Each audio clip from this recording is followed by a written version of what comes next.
You got no one there. Took that one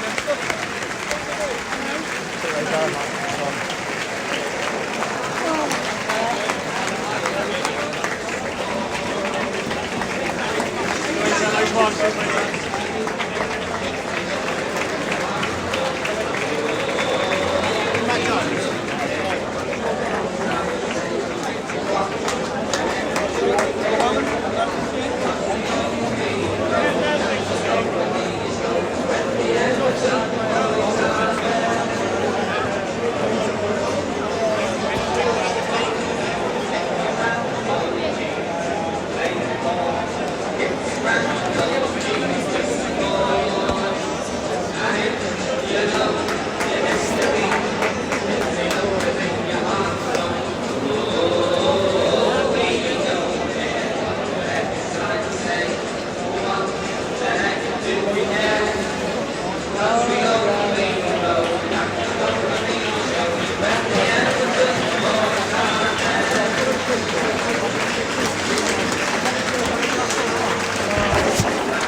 There we go, 1-1 against Brighton. About as hard fought as it gets that for Everton. Because they were against the side that kept the ball for fun. Listen, they scored a bit of a jammy goal. We scored a bit of a jammy goal. But it was a really entertaining game, I thought. And yeah, 11 lads in blue absolutely ran the bollocks off. The entire game, they were absolutely fantastic, so can't really complain. Maybe could have done more on the ball at times. I'm sure they'll be talking about the manager not making any subs until the 90th minute. Yeah, maybe. Yeah, it's frustrating now. I'm sure we'll get into it more later, but I think that's a good point all in all. Devastating they scored so late and they left the lead so long, but they're a good side. It feels like another step forward for Everton as opposed to one back, as frustrating as it might be not to get the win. So yeah, they're pleased with the way they battled there. Thought McNeil was excellent. Dom was brilliant again as a focal point. Tarkowski had some great blocks. Mikolenko obviously got his goal but defended really well. It was tough for everyone today. They're a good team.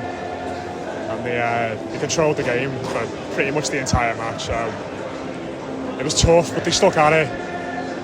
And another day they could have won, another day they could have lost, so draw probably feels about right. So we'll leave it there for now. We'll be back in the boozer very soon.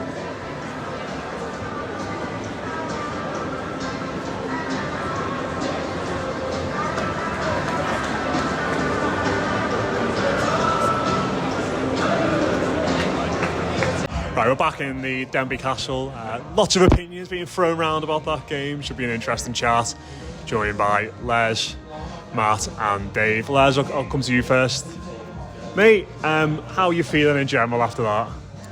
Not too deflated, but a little bit deflated. I think at the start, before the kick-off, if you'd have said 1-1 against Brighton, especially with Onana not being in the side, I think it knocked us a little bit for 6. I would have taken it, but the way it panned out, I think we'd probably, when they scored, I felt we'd weathered probably most of what they had. They were running out of ideas. So yeah, frustrating really. Not too deflated, you know. It keeps us on a pretty decent run of form. But yeah, it could have been better. I think there's questions to be asked of the manager and the substitutions again. Not for the first time this season, but I'm sure we'll pick up on that a bit later on. Yeah, it's interesting the way it panned out, really, because if anybody's listened to the weekly that me and Pete did yesterday, we had a really good in-depth talk of how many times we get possession in games and how it works out with the way our possession is. And in 13 we played before today, there's only 2 or 3 where we've had more possession than the opposition. And we were saying that it starts to look like it was making Everton look comfortable. And the real stickler of all that was watching it happen at home. Away from home, it's absolutely fine. Because let's face it, when we go there, like the West Ham game, you're thinking that's what we need to do to get anything from the game. We're going to have to look at the opposition having 60 to 70%, and that's just the way we are as a club these days. But we were talking about, can you do that at Goodison, and whether fans would take it and be happy with it. I don't think we would. I think, and you guys will have more experience than me because I didn't go today, but when you're in there and Everton don't have a lot of possession, there's moans and groans, and you could tell that the ground wouldn't be happy with that. Everton needs to be on the front foot when we play at home.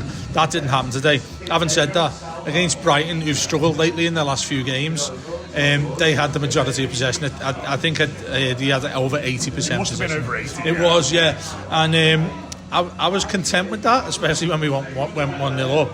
Because I think compact-wise, I think Dyche is getting that spot on in what he's doing defensively and the midfield. As soon as what Les said there about Onana's completely missing in that game, I didn't think Garner was great either. I think he struggled to get in and around. James Garner or just sorry, not the other one. Just a guy? Sorry, yeah, just I thought he played really well tonight. Did you? It's a complete opposite view of it. I just thought that midfield just bypassed them all the time. But anyway, defensively, When he got that free kick, I thought he pretty well scored. Just go back to what I was saying. No, I just thought it bypassed me. But defensively, thought everything that came in from them, they were lost for ideas. And then, the thing we haven't spoken about yet, how far are we in here, Matt? Near 7 minutes now. Free, that's me in the ground. Oh, there you go. Well, yeah, what we haven't got to yet, I thought we'd have got to first, but I'll let Matt do the honours now about what went on at the right back position and what went on with a top class player that Brighton have got on the left hand side. Well, I think Matt is probably going to start somewhere else. He's very grumpy about other things. I'll come on to that later because I'm sat here just seething. I am absolutely furious. It wasn't pretty today, but we had a game plan, and yet they had like 99% possession. Most of that though was just passing it along the back. I mean, they didn't really have that many proper chances. It wasn't like it was, bodies on the line, last-ditch defending. We just really held them back and just limited them.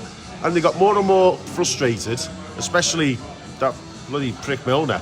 He should have been booked at least 10 times, probably. He was just throwing it all over the place. And it was an effective game plan, and it was working. And except for one sporty deflection, after we should have been 2-0 up from an absolutely blatant penalty. I'm not fine with the results because we should have won, but I'm fine with the performance. I'm even fine with Dyche's selection and tactics and subs, to be honest, because, like I say, it wasn't backs against the wall, it wasn't last-ditch defending. They started to look a bit tired, yeah, but we should have seen that out to 2-0, and that should have been it, and we should all be having a big party now. That's where I disagree, though. Just because I just think we did. The game plan was sound. It was keeping them at arm's length for the majority of the game. As I said, I do think when they scored, they'd run out of ideas. They were looking a bit leggy. The game wasn't getting to stretch as much as they'd liked it to. But when you've got Ashley Young still on the pitch in the 80 odd minutes, Jack Harrison had a stinker as well today. That right hand side was dreadful today. When you still got him on the pitch against Matoma, all it takes is one little run past him like that, which he did, and he gets the lucky deflection, and we're 1-1. He did that a couple of times, Wes. Yeah, he did. And I think that's on the manager, and that's where I've got an issue with the substitutions, because he should see that, and he should think, you know what, Ashley Young's give us an hour here, he's done all right, let's change it, put some fresh legs on, give Matoma something else to think about, because it was inevitably going to happen. He's not going to be able to see out 90 minutes very often. And as you say, that Matoma's a cracking player. He's a really good player, fast and tricky, and an absolute nightmare for fullbacks. So to be going into the last 10 minutes like that, I just think, I'm not going to say it's naive, because Dyche is not a naive manager, but it was unfathomable for me. I think it's really poor. I think, in the main, I think there's more good things about today than bad things. But, Ashley Young, I think he's been largely terrible since he came in, but I actually think his first hour today is the best hour he's had playing for us. I think he wasn't always on top in that battle, and Matoma got past him a few times, don't get me wrong, but he gets past every fullback in the league because he's really good. Yeah, but let's not forget, for that first hour, most of the time, he was one-on-one with James Milner. And as I said in one of our chats, it's an absolute disgrace to this league that's still a duel in 2023.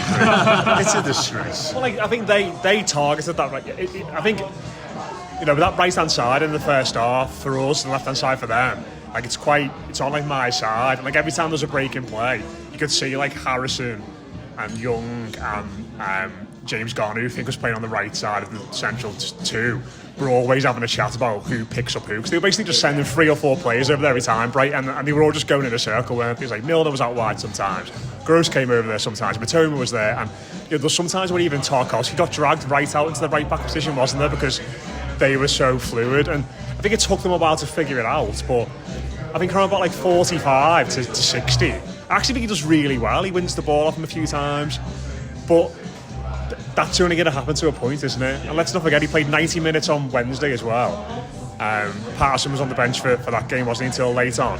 And I just don't, it was just such an obvious sub. Like, you know, and you speak so much, Les, about like the easy sub in games, how it's like a bad thing for managers to do sometimes. Sometimes you just do it. Like, you know, if you're getting rinsed down the opposition's left-hand side, and you've got a 38-year-old right back on the pitch and a winger who's offering nothing, bring another right back on to play in front of him, or push Young forward, you know, or even like I was saying to you before, I wouldn't have been totally against them bringing Keane on for the last 10 minutes there and going to a back 5, like, and just like saying to Young in the last few minutes, like every time the Moyes sub, every time Matoma gets the ball, because we've got that extra centre back, just get out to him straight away. If you've got to kick him up in the air, and we'll deal with the cross in because we've got another centre back on the pitch. Like they were all options to him, and I think just to leave it just leaves a bit of a really bad taste for me after what was everyone ran the bollocks off today, and you know, it wasn't pretty, as Matt said, but there was so much endeavour and heart, and they left everything out there, and it's just,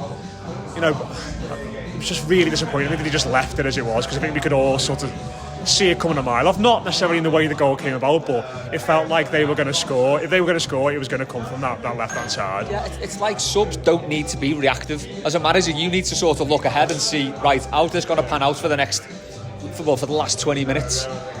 And anyone could see that they were going to get some joy down that side eventually, because he said, I thought, yeah, Young was all right for the first hour maybe, but he's not going to do any more than that, because he's naturally going to get knackered. There's no slight on him, it's just where he is in his career. You know, he's 38, it's like, you know, even if he's having a great game, there's no shame in saying, right, you've done well there, come off now. Well, look what they did, sorry to interrupt you, with Milner and Lallana. Yeah, you know, exactly. Milner got to an hour today and he was off. Lallana, he was absolutely terrible and just winged the whole game. He got dragged off at all time. The veteran players, you know, they can serve a purpose in the squad, but don't play them for 90 minutes twice in the space of 4 days, against, and the second one being against one of the best wingers in the league. And just one more thing, I think the sub that really, really blew my mind though was Calvert-Lewin coming off when we had a corner. Oh my God. It was like, why?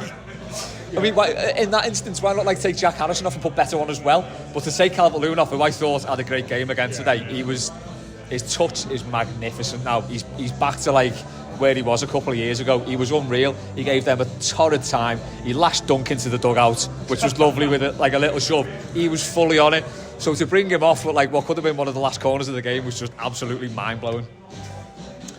Yeah, just going back to the Ashley Young, nearly said a bad word about him there. Ashley Young. I know he likes to listen to it, but if you took him off, I think it's getting pretty obvious now that Dyche has a serious problem with Patterson. I know there were rumours about him not really liking him and not taking to him, and him still being a young, you know, inexperienced right back. I've not seen an issue with him yet. Last season when we first got him, I'm thinking he's a kid. Scottish kid, he's only trying to find his way. He's come from up there, which obviously he's come here for a step up. The fact that he's not put him on or even started him, I mean, he didn't start him against Burnley, did he? He did well last week, I thought, against West Ham. Like, he started off quite poorly, but he grew into the game. Yeah, and I think that I don't see how he's sitting there on a Thursday night, Friday night, when he's deciding his first 11 and thinking, do you know what? I prefer that 38-year-old lad above the 20-odd-year-old kid that we've got, who's got a real talent and has very, very rarely shown us up badly. If you were to weigh the two up, which one's the obvious one you go for? It's certainly not Ashley Young, and it's certainly not against the team that have got a load of pace on the left and right if you needed them. I could sort of understand why he played Young today. Like, experience. Patterson, but I sort of get it. But you've got to appreciate that he's played twice in 4 days. He's 38, and you know, I think all of us today, like, you know, speaking to somebody, I think we were saying yesterday, Les, that we did our predictions. Like, I think we'll be in the game really for an hour, and then we might fade a bit because we've had the game in midweek. They've got lots of options in the squad and they had the rest as well, and it always felt like we were going to be hanging on in that phase of the game. So have a plan for that. Like it feels like really obvious, and again, I feel like I'm being very negative here after. We did well, but I just think it was such an obvious change. Like he could have brought Patterson on and said, play on the right hand side in front of Young. He could have brought Patterson on and said, Young, go forward. As much as the bench, you might look at it and go, who does he really trust there? I think there was stuff he could have done, and we're not talking like radical, mad stuff either that he would never do really. Dyche likes making defensive changes. That's a defensive change, and we were defending. I was just really, really disappointed that he left it as it was. I mean, it's an age-old thing that I've always referred to this. If that finishes 1-1 and we were the team to score second, we'd all be sitting here thinking, really good result, that really positive point there, X amount of points above the relegation zone. The fact that it goes around the other way, that puts him smack in the middle of the blame here, and it is Dyche, isn't it? And he's done great recently. I don't, mate. Look at our recent results. What's that? 5 and 7. That's 4 points from West Ham away and Brighton at home is fine. It's good, isn't it? Yeah, it is. Yeah, but again, like I'm saying, if it was the other way around, we'd be much more happier. And we've got 5 subs to make there, and I know two of them are goalkeepers, but you've still got Dan Juma sitting there. If you're looking to put someone on, and we spoke about this the other day, I think about the isolation you get at Calvert-Lewin. I think that happens far too often because I think you put it on Twitter about Doucouré. He can drive you crazy sometimes, and in the example of that game in particular, I thought he was like a headless chicken at times, chasing left, right and centre. He was running, and anytime we won the ball, he wasn't anywhere near close to Calvert-Lewin to create a chance or whatever. But yeah, I think ultimately what you're saying, Matt, is you take a 1-1 draw at home to Brighton, you go back 3 or 4 games, you'd absolutely bite people's hands off for a 1-1 draw against Brighton. Sorry, I thought you were going to see me up there. No, you said obviously before you didn't have an issue with. Were you content at that point in the game when it was Harrison and Young? Yeah, really, I was, because even though they had a lot of joy down that side, it didn't turn into anything until that deflection. I mean, looking at the stats here on Flash Score, it says that they had 46 dangerous attacks. They had 2 shots on target in the whole match. For that ball possession, 80%. Yeah. Like I said, that was all just around the back. Well, like I said, that wasn't there today, but you guys there, you sensing that's absolutely fine, and everyone's looking around saying, I don't mind, there's only having 20%. We've had matches against better opposition where it has felt like fucking Gallipoli, like the artillery's just raining on us, and it wasn't like that at all. I felt totally relaxed. So, to ask the question then, to all 3 of you, are you comfortable if that's us to the end of the season that we have that? Oh yeah. We'll get Europe if we play like that to the end of the season. I think what was Burnley's possession in midweek, like 60 odd, was it? Yeah, so, it was, yeah. So obviously wasn't quite as much, but I think what I would say is like you could really sense today that they just had more menace about them on the ball, and they had more idea of what they were doing and how they were going to score. I think Burnley, when they had loads of the ball in midweek, like we were in our shape and we were comfortable.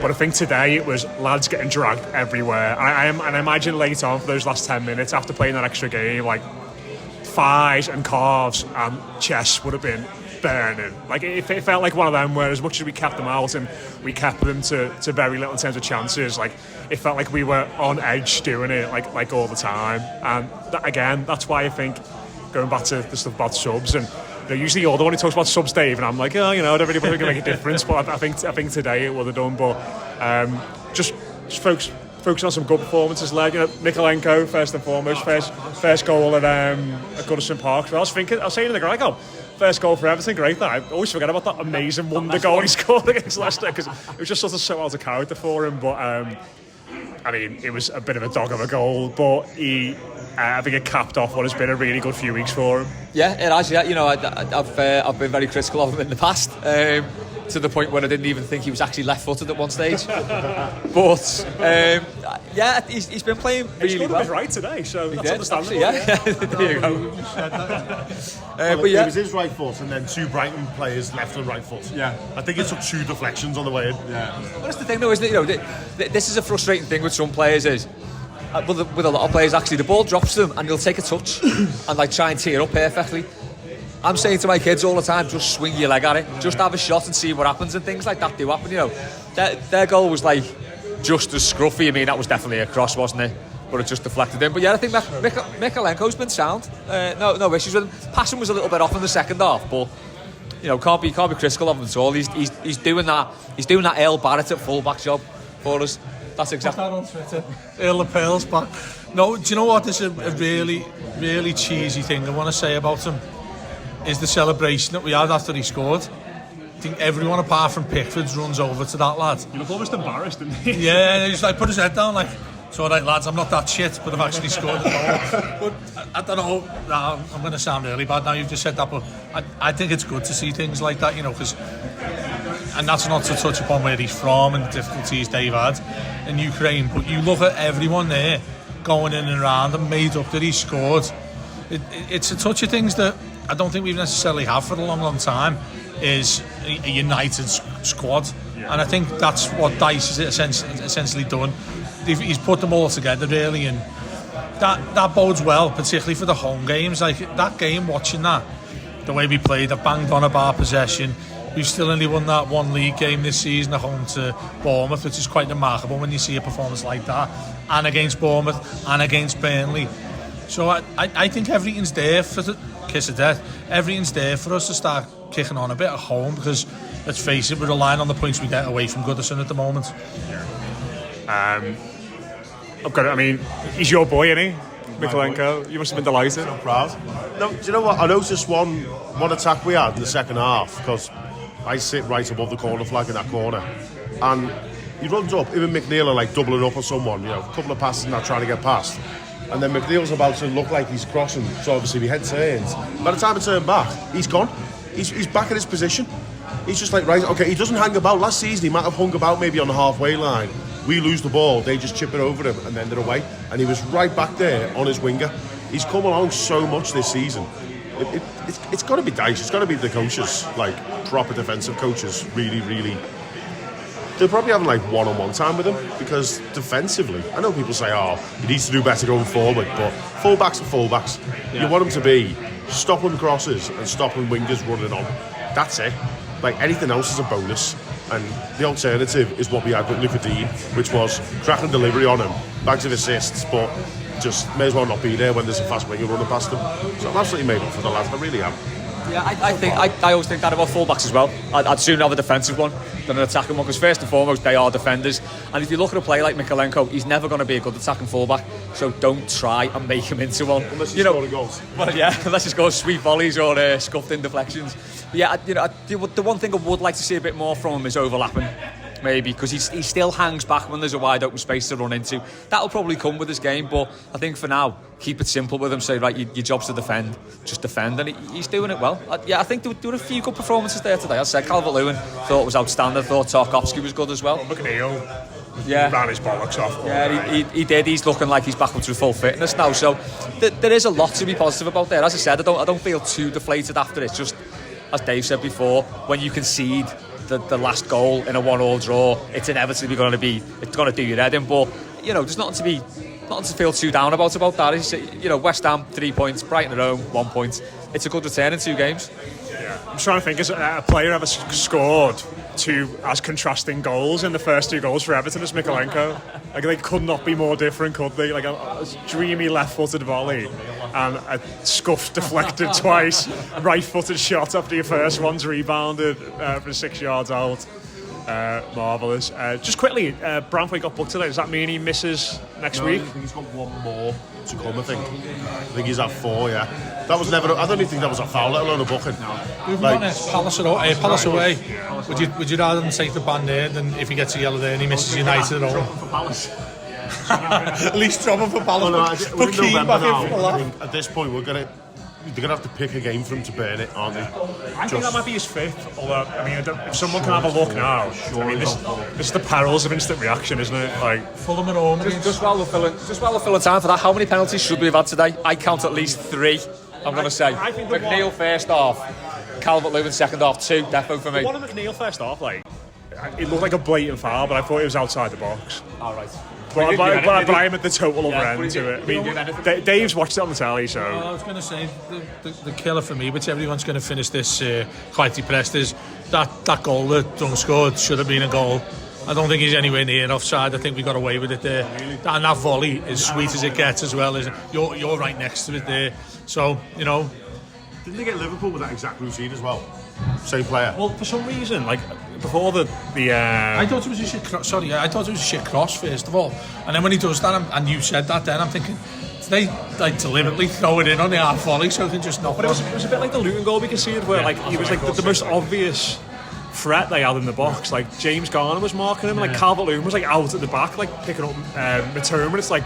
Just swap over, lads. You know, I know you might have drilled this in a particular way, but it's very, you know, the big lad goes to the big lad, the little lad goes to the little lad. And I think Duncan the second half as well at the park, and like he was at the back post again, and Idrissa Gueye was marking him. It's like, come on, you know, just learn, just learn your lesson. But is that 4 bookings for Branthwaite? Did you say, Mark? Yeah, he's on 4. And like I said, the one today wasn't even a booking, and it just summed up the referee. He was out of his depth. They had about at least 2, maybe 3 fouls on the edge of our box that were nowhere near fouls, nowhere near at all. He's just been suckered in by absolute playground tactics there, and he was absolutely abysmal. How he doesn't give that suplex on Calvert-Lewin, which should have been 2-0 game over, that's it. It was almost as bad as the Lescott one in the Clattenburg derby, and then there was 2 with Tarkowski where again he's just grabbing him, throwing him to the ground right in front. It's like he's daring the referee to give the penalties, and he's just not having any of it. He was absolutely woeful, and I hope he gets a puncture on every single one of his tyres separately. He lives near Brighton, doesn't he? On his long drive home to West Sussex. Hang on, are we getting to the point that we were actually finding out where these referees live? Disco Dave just mentioned it. They always say referee such and such from the general area where they live. Disco Dave just mentioned it, and it's like Anthony Taylor. I can't understand why he does Manchester games. He might be an Altrincham fan or whatever the hell. It's amazing how all these Premier League referees tend to support non-league teams, isn't it? It doesn't matter who he supports. He's got to go and do his big shop the next day. Do you know what I mean? So obviously it's going to be in the back of the mind, like, I can't give big decisions against these because I live there. What Matt's talking about there, it was like Brock Lesnar against Calvert-Lewin. 100% penalty. Oh, mate, yeah, it is. You need to watch Match of the Day tonight, and if you're still saying it's not, I don't think you'd an Evertonian, to be honest, or a Brighton fan. I just want to finish off by saying we did actually really win because they sung "It's 1-0" to the referee and then did "Your shit are" in the space of 2 minutes. So, congratulations on the 3 points to Everton. You won't have the, like I said last week with ours, you won't have the best player at the end of the season in Matoma. Same thing I said about Branthwaite last week. We won't have Michalenko next season this week. Yeah, he's a dreamy player, isn't he? Michalenko? Yeah. No, Matoma, yeah, he looks top class. Every time he got he banged on about Ashley Young. He's going to do stuff like that to any player in the Premier League. We'll wrap it up there. Watch the late game. Oh, one thing we did want to add, sorry, we were talking about Branthwaite and the yellow cards where he has to take his booking. I think we all have to vote for what team he has to do it against. You're happy for him to miss. I'm going along, might be really dodgy to people, this Fulham in the Carabao Cup. I'd be happy if he missed that. No, not having that. What are you having then? Just take it as it comes. You've got to name a team. I don't even know what our next game is after Palace. United. We've got City and Chelsea and all that, haven't we? Forest away. Forest missed that. Oh, I don't know. I think Forest away maybe. Get away with Forest, yeah. Or maybe just don't get booked. Whereas we saw today, he'll get booked for nothing. Yeah. There's some players like Fellaini back in the day where the referees are just like, yeah, he's a dirty player.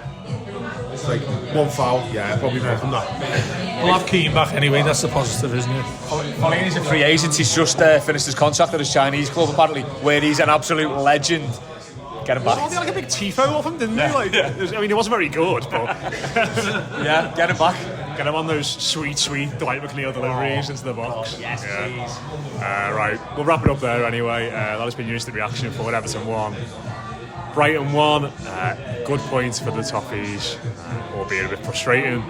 We'll be back in the week to go through it all in a bit more detail and preview that game against Crystal Palace, which Branthwaite may or may not be playing in. We still have to try and find out. But that's it from us. We'll speak to you soon.